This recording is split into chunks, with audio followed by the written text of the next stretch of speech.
qadınların xidməti həmişə örtülüdür kişilərə nisbətən. Məsələn, bir evdar qadındır, evdə oturub başını aşağı salıb övlad tərbiyə edir. Səhər böyür, övladı alim olur, şəhid olur. Şan şöhrət tapır, bütün dünya tanıyır, amma ana kölgədə qalır. Ana hansı zəhmətlər bahasına belə bir övlad tərbiyə elədi, cəmiyyətə təqdim elədi, onu heç kəs bilmir. Bilirsiniz, qadının gözəlliyi müəyyən qədər gizliliyindədir, gizli qalmasındadır.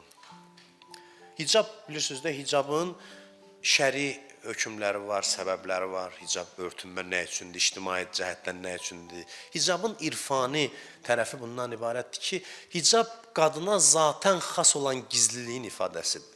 Qadın zatən fəzilət baxımından gizlidir kişiyə nisbətən. Qadın bütün fəzilətlərini üzə çıxarda bilmir. Həmişə pərdə arxasında qalır. Amma mən deyərdim ki, kişidən böyük bir missiya icra edir. Bilirsiniz niyə görə? Çünki qadının içində ixlas çox olur, fədakarlıq çox olur. Kişi üzdə görünən tərəfdir, hansısa bir işləri görür, əvəzini də alır cəmiyyət tərəfindən.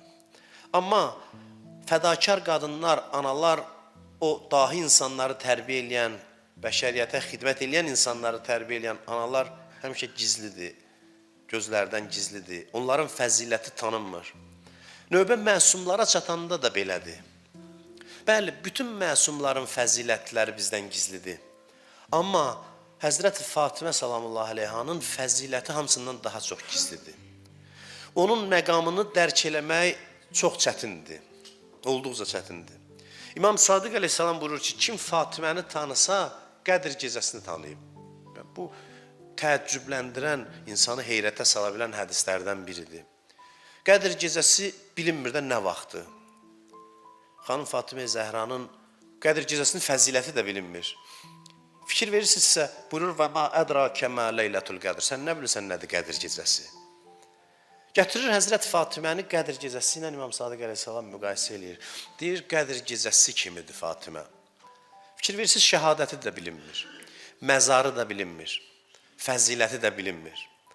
Bu bilinməməzlikdə nəsə var? Həzrət Fatimənin xüsusi bir lütfu var insanlara.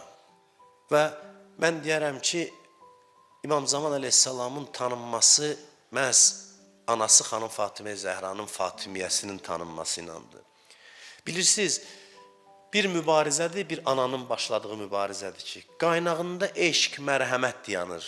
Bugün bizim dinimizi bu şəkildə tanıtdırmağa çox ehtiyac var.